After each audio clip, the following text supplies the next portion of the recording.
It felt so good and cathartic to share with you what has been going on in my internal world that I had to come back and record the second and hopefully the third part of my divorce story. Now, even though we're only legally separated, but in my mind, this kind of distance is really preparation for the ultimate breakup. Something that no one enjoys saying, but should really never be ashamed when we have done our best and are moving forward. I mentioned in my last video, one of the barriers to me sharing all the feelings I've been going through, and this, what I believe is a courageous transition for anyone who had to face this kind of situation, whether it was me or my partner or anyone else. At least according to statistics, is 50% or more of the population or of the people who had been married before. Then I mentioned about shame because, sorry, I lost my train of thought there a bit. I mentioned shame because I traverse two cultures, right? I work with a lot of clients in California and Illinois for counseling, as well as work with clients throughout the world for coaching, mostly English-speaking clients. In that circle, or whenever I'm physically back in the States, there was much less barrier to simply share, I'm going through a separation. It is so commonly universally understood that that's something so many of us go through, that it is a human experience, that there is no shame or control over that outcome, that somehow we need to be held responsible or feel embarrassed that we somehow failed at it. The overwhelming shame that I was referring to really comes from living in physically in China, in Beijing specifically, and live amongst my Chinese counterparts on a daily basis.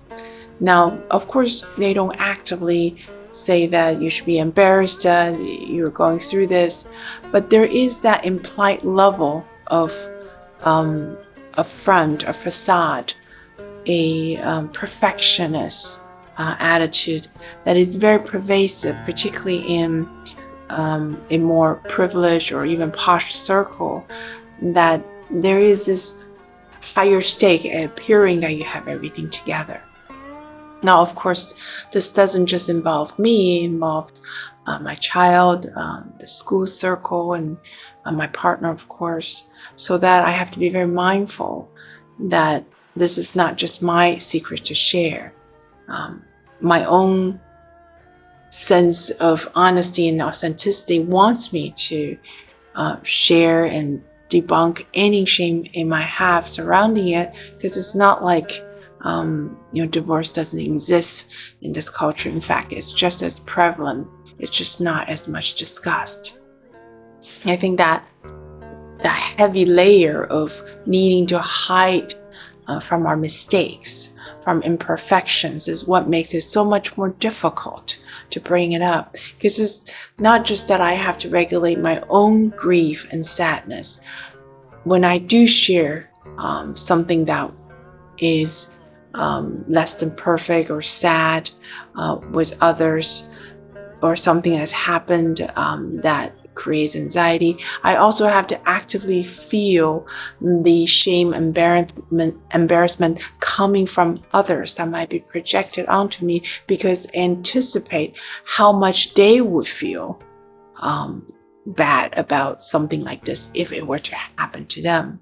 So then I have to manage and exhaust energy in managing emotions from both sides. And that's something that in taking care of myself at the present, I'm simply not ready to take on. That's why I have chosen to remain largely silent, except with a few very close friends regarding my situation. I think that's a selective disclosure that I believe is more empowering for my self-care in the context of this culture. So that is a background, really, I guess it's a justification for myself to say how come it took me so long to be open about the situation. And that was a way for me to make sense of it. And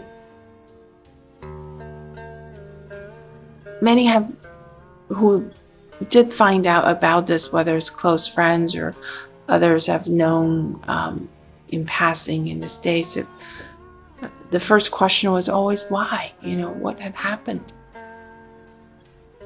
And there's so many layers to a relationship and in the ways that it didn't work.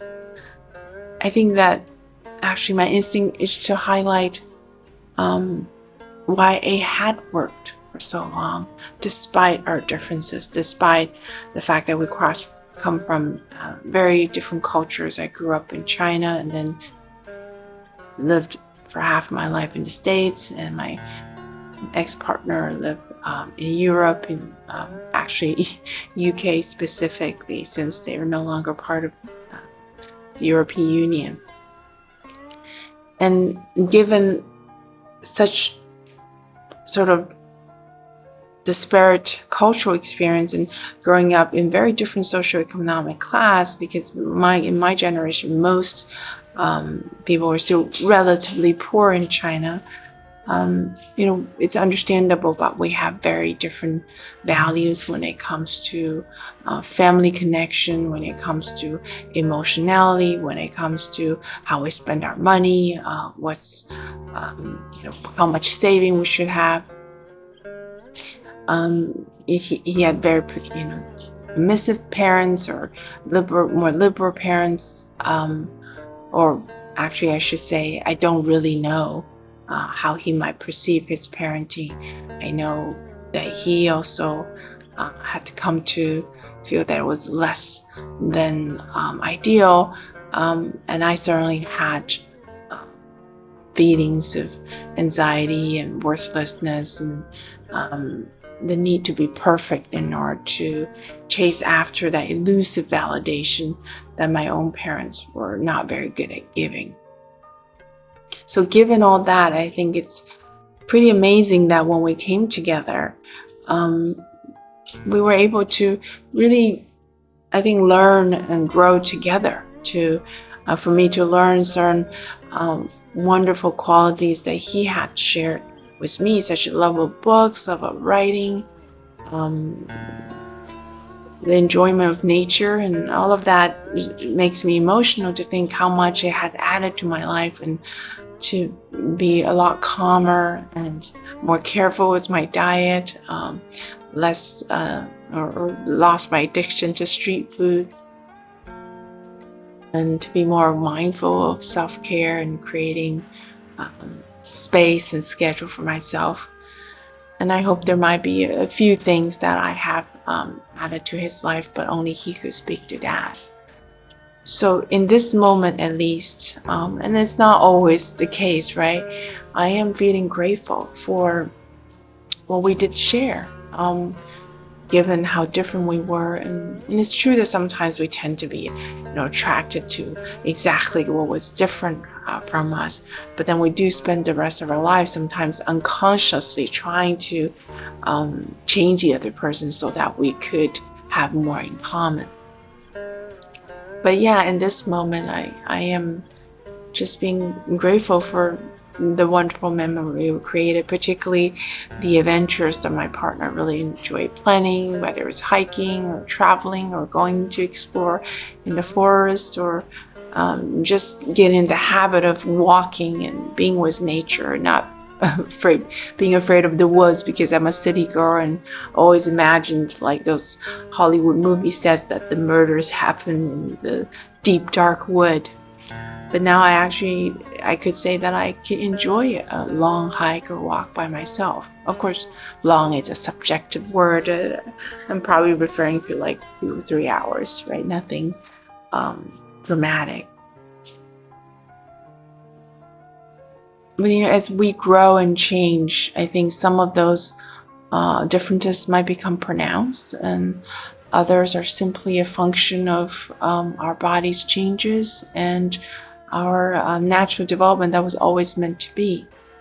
I think when we're younger, a lot of that can be facilitated. The differences can be facilitated or overlooked through the passion of the sexual energy, or simply being young and have a lot more time for each other to make up for the differences by enjoying other things that are more relaxing and entertaining in nature.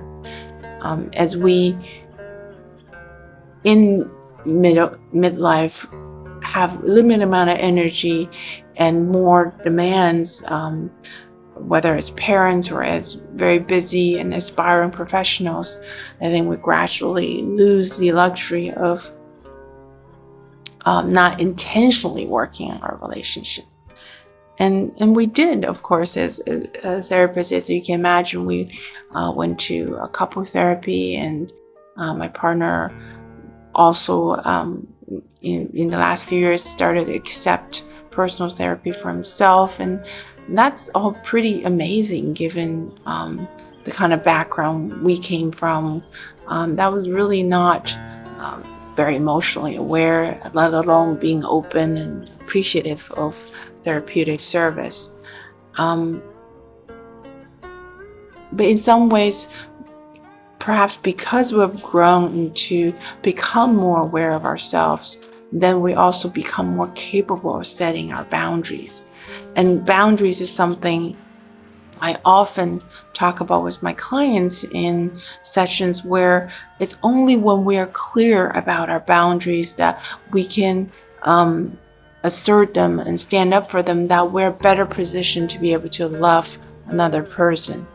And in many ways, I'm not sure I'm even there in this process of growing and learning my boundaries, so that I know exactly where I stand in terms of what I need, and to be able to make it clear, to be able to know where is the non-negotiables, and to be able to see and accept the other person for what they need, and allowing the space we each might need separate from each other, and not letting other people's boundary compromise what we need, and then be able to have the energy and the intentionality to build our connection without violating those boundaries.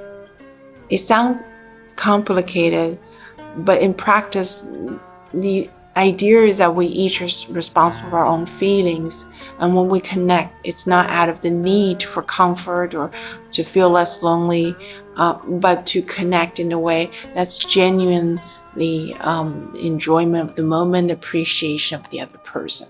Okay? To put it that way, it sounds so simple, but yet it is quite complex.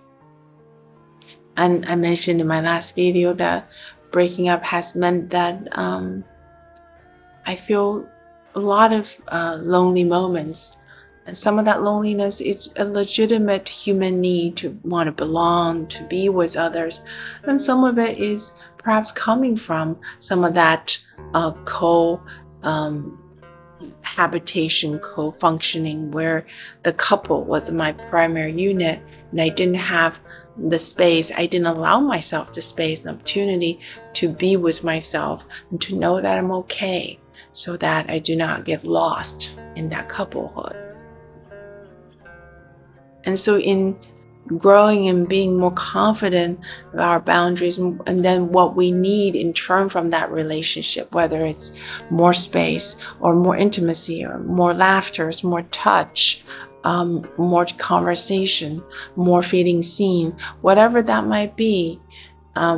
Having a clear boundary of what I need to do for myself and what I need the others to do for them without invading each other, then it became much clearer what worked and what didn't, and where there was things I no longer could compromise, and similarly for my partner.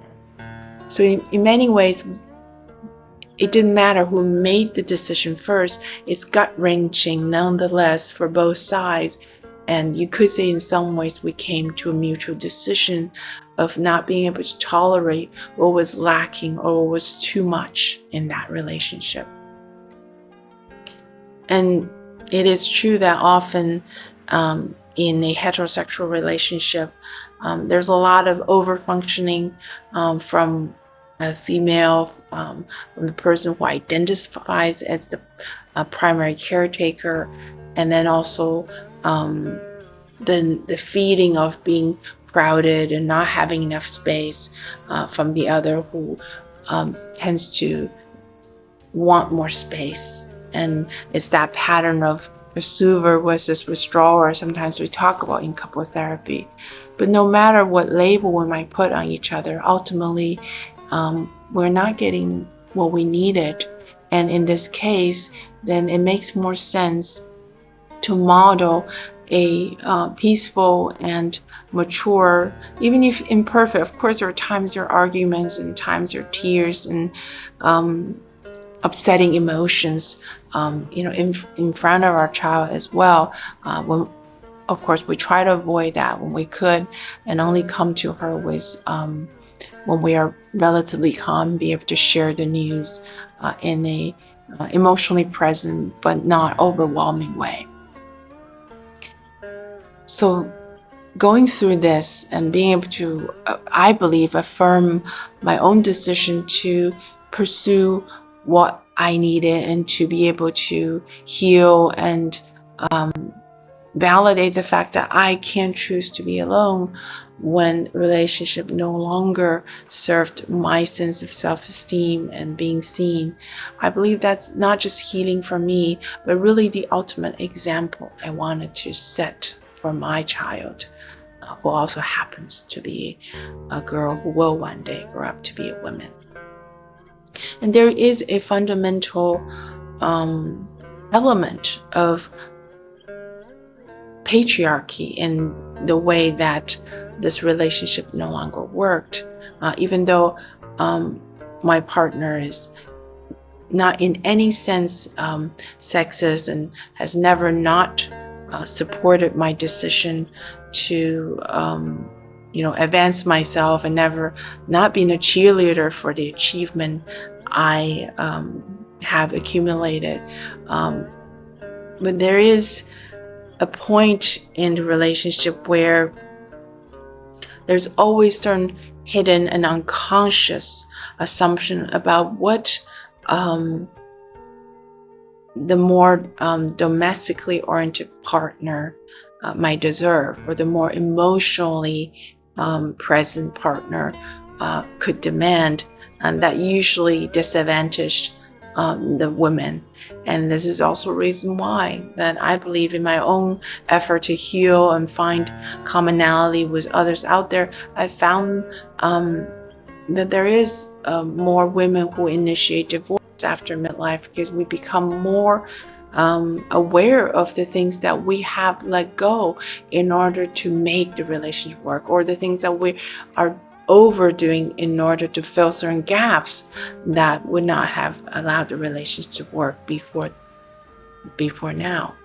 So I'm no longer willing to shoulder more than the half share of the emotional connection that would make a relationship last and be able to self-renewing in the long run. Even though I have no way of knowing if I'll ever be ready again for another connection, I do have at least half of my life, I hope, in front of me that I want to be able to feel that I deserve to have the kind of relationship I need. even if that's not necessarily better than what my partner needed and wanted. But if it's different, then it's important that I do affirm that I have the right to be different and to work towards building that for myself, whether it was another person or simply was myself and the community around me. So yeah, so I can't help but feel that I am in some very small way, right? Nothing like Ruth Bader Ginsburg, nothing like some of the pioneering women who have, fought against precedents or changed laws to advocate for women and for the fact that their needs are just as important and their work and value are just as deserving of being seen and validated. I'm simply a very ordinary and in many ways, fortunately, one of millions and hundreds of millions of women who have arrived in this middle part of my life and realizing that I have always put my needs second, despite the fact that I'm a outspoken, outgoing, confident person. There is that hidden message that I have acquired somatically and unconsciously and unquestioningly by living with a pair of parents who had a very clear pecking order, even though there's no overt abuse or no overt statement that, dad is ranked higher than mom, but there's no question that dad's wish was always the one that got enforced, whether it's about how much resource to share with his own family or what decision to make about certain trips, or who should submit after a certain conflict and who should apologize. So having absorbed all that implicit message that women ultimately are secondary, are not equal, and alongside was all that society has implemented by unequal wages or just different assumptions we make about gender roles, I guess it's really understandable that I have allowed myself to put my career second, despite the fact that I made, I would say, at least equal, if not more, income prior to being with my partner. And of course, it was my deliberate decision later on to switch career and be in counseling, which is certainly not as lucrative as the financial and investment industry, but I was definitely much happier in that.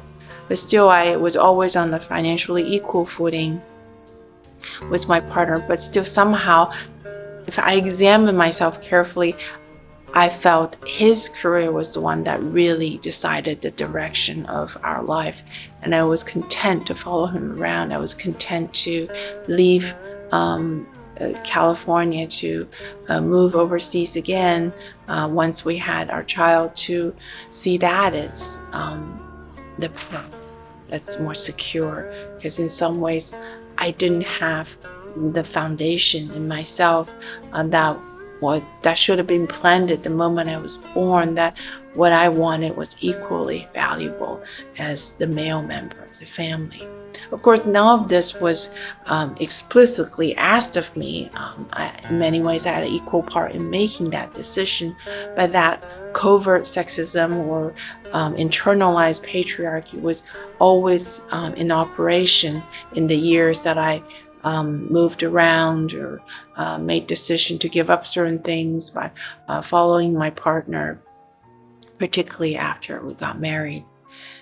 And of course, in that process, a lot of that gets enforced and internalized in terms of how we interact in my partner as well, so that there's a certain sense that the focus of his life, I believe, should be about work and highlighting his role as the primary bread earner and provider in some way. And despite the fact that we shared a lot of costs equally, but in terms of potential for income, certainly corporate China or America has a similar, more advantageous opportunity openings for a white male versus an Asian woman, unsurprisingly. So his earning potential being seemingly more practical reason that we will follow him around, I also really subscribe to that schema that what I desire, what I need for my development was secondary. And I decided recently that really no longer should be true. But that only come after I realized over the course of overfunctioning and making sacrifices automatically without being asked to ensure that he was the leader of our family, that I had ignored not just my professional life, but also my emotional and personal needs. Now, you could argue that I have more of those needs, particularly as perimenopausal symptoms hit. I have more emotional ups and downs that I'm consciously managing, and there is a little bit more of that awareness that I need to seek support for this. And so it's when I, for the first time in my life, decided my own needs deserve to be put out there and ask for support explicitly in a vulnerable way, in simply being heard or listened to, or just be kept a little bit more company. That's when I realized that my vulnerability wasn't necessarily welcome, because it's not well tolerated, maybe for lack of practice, or simply it doesn't align with the agenda of the increasing workload and promotions and power and influence that has been lined up in my ex-partner's life. And as understanding I've always been, I ultimately believe we always make time for what's important. And when I finally accepted that what was important was not my daily life experience and my connection in that relationship, then that was time to accept that the natural demise of that relationship had already occurred, whether I stayed in the marriage or not. Now, I am lucky that my partner had always been a great parent, and like me, we're both imperfect, but we really do tend to be on the same page when it comes to our child. So in terms of the developmental needs of us as a unit, all of that focus had been delegated to our child, in addition, of course, to our careers. So with that, in some ways, this is as peaceful and a rational divorce story as you can get. But I know it's not the end of the story. There's so much growth and potential bumps in the road as our daughter grows, as our locations for our career might potentially change. All of that need to be further negotiated. But what's important is I really wanted to model that for myself, first of all, because I don't pretend I'm doing this for my daughter, but I am hoping there is the side benefit of demonstrating to her that our own needs are important enough sometimes to set a firm enough boundary that's the ultimate boundary, meaning we're willing to risk separation and rupture of the relationship in order to maintain what we need. When I work with clients, sometimes I have, or friends, that sometimes I've heard things like one of the partner compromising in having a second child when it was really not the preference of, say, the women in this case, because the people I have in mind are of Asian and Chinese ethnicity. And the comments I get thrown around is, there is some of that sexist agenda probably going on in my partner's mind, that he would prefer to have a male child. And it's the kind of comment that gets thrown around, whether this person's residing in the States or China, of course, both in a relatively privileged position, that it seems like it's so nonchalant that I can't help wonder how that overt sexism could even be more powerful than the ones that are so hidden that I didn't really fully come up against it until this last few months in realizing how much it's limited my life. I guess when it has not become so granulated and so clear that it's always more tolerable to remain in existing partnership because no one ever really truly want to break up. It is heartbreaking. It is gut-wrenchingly painful. And it's not just the loneliness, the sadness, and the thousands of emotions that come up to that. It's particularly when you have a child, every time you do see each other and you do see the child, you're reminded of the inevitable trauma that we inflict our children in this process. Now, of course, we can't protect our child from everything, and I would rather choose the pain of seeing that the family is not together, rather than setting in my child's mind that I should always be secondary and not have my needs met, because regardless of how young our children are, they're very perceptive of these layers of status and hierarchy and what is important, what's considered acceptable, and what vulnerabilities was rejected, what intimacy request was ignored. So I know that our children are resilient. Of course, we're always selective of the kind of difficulty or challenges they go through. Sometimes we have to weigh the lesser of the two evil. I know that growing up, I've seen my mom, sometimes in her life, try to struggle against the status quo. And I even remember as a grown-up supplying her with a place where she could sleep over one night when she had an argument with my dad, as a protest to his demands that he take care of his extended family, the demands that he never has to, or the assumption that he never needed to apologize because his own image is so tied to his ego as the one that was right, and that was the man of the house. But I saw my mom struggle and fail. I saw her fear. I saw her disbelieve in that she could just have equally fulfilling life if she set her boundary, that she was sure she might be abandoned and ashamed and unable to be happy her own.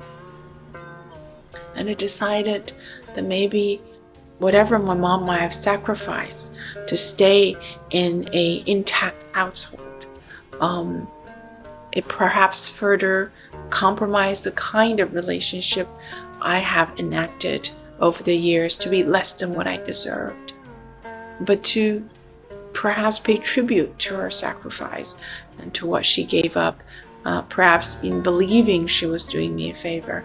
I now must be braver in making a further step than she did by modeling that we are going to be okay when we make decisions like this to advocate for ourselves.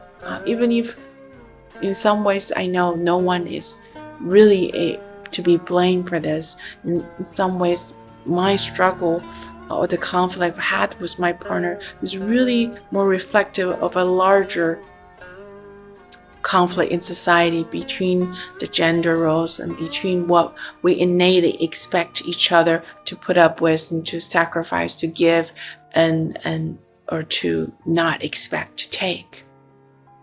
Even despite that, and even if we can skip all the games of blame dealing and shaming, ultimately I have a responsibility to myself to see this process through. And I thank you for being there, to be my witness, to hold me accountable to show that there's a lot of strengths in the vulnerability, in a lot of the imperfections and failures. And if we can call this a failure, or maybe just the natural progression and come and go of certain life experiences. Thank you for listening. Take care.